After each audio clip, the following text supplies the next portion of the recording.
அரியலூர் மாவட்டம் கங்கைகொண்டா சோழபுரத்தில் மன்னர் ராஜேந்திர சோழன் பிறந்தநாள் ஆடி திருவாதிரை நிகழ்ச்சியில் பிரதமர் நரேந்திர மோடி கலந்து கொள்ள உள்ளார். இதற்கான முன்னேற்பாடுகள் குறித்து நமது செய்தியாளர் கோவிந்தசாமி வழங்கிய தகவல்களை தற்போது பார்க்கலாம்.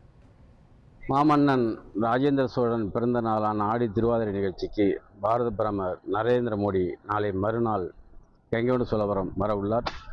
அதனால் தற்பொழுது கங்கைகொண்ட சோழபுரம் மற்றும் பகுதிகளில் புனரமைக்கும் பணிகள் வெகு விமர்சையாக நடைபெற்று வருகின்றன.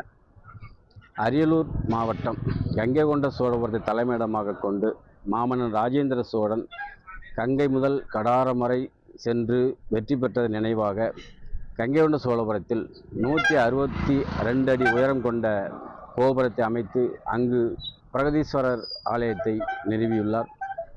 அந்த கோயிலில் ராஜேந்திர சோழனுடைய பிறந்த நாளான ஆடி மாதம் திருவாதிரை நட்சத்திரத்தில் பிறந்த அவருடைய பிறந்த நாளை ஒவ்வொரு ஆண்டும் விமர்சையாக கொண்டாடி வந்த நிலையில் கடந்த 2022 முதல் தமிழக அரசு விழாவாக கொண்டாடியும் வருகின்றனர்.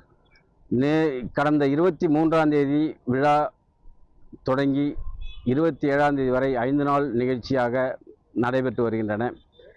தற்பொழுது நாளை மறுநாள் பாரத பிரதமர் நரேந்திர மோடி கங்கைகொண்ட சோழபுரம் வருவது குறித்து கங்கைகொண்ட சோழபுரம் மற்றும் பகுதிகளில் ஒவ்வொரு பகுதிகளாக புனரமைக்கும் பணிகள், கோயில் மற்றும் சிற்பங்கள் புனரமைக்கும் பணிகளும் நடைபெற்று வருகின்றன.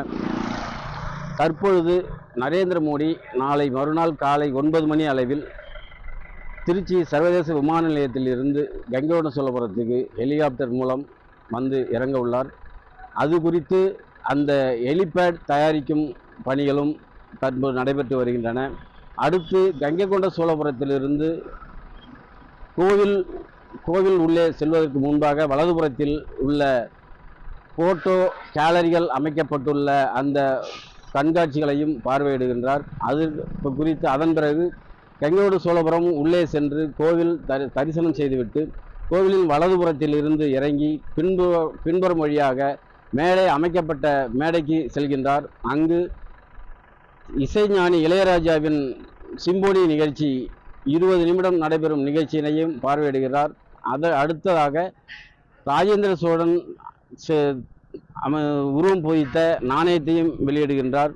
அதன் பின்னர் பொதுமக்களிடையே உரையாற்றி முடித்துவிட்டு அங்கிருந்து 2 மணி அளவில் கிளம்பி கங்கைகொண்ட சோழபுரத்திலிருந்து கிளம்பி திருச்சி விமான நிலையத்திற்கு செல்கின்றார். அது குறித்து தற்பொழுது அந்த ஹெலிகாப்டர் வந்து இறங்குவதற்கான ஒத்திகையும் ஹெலிகாப்டர் இறங்கி ஒத்திகையும் நிகழ்ச்சியும் தற்பொழுது நடைபெற்று வருகின்றன.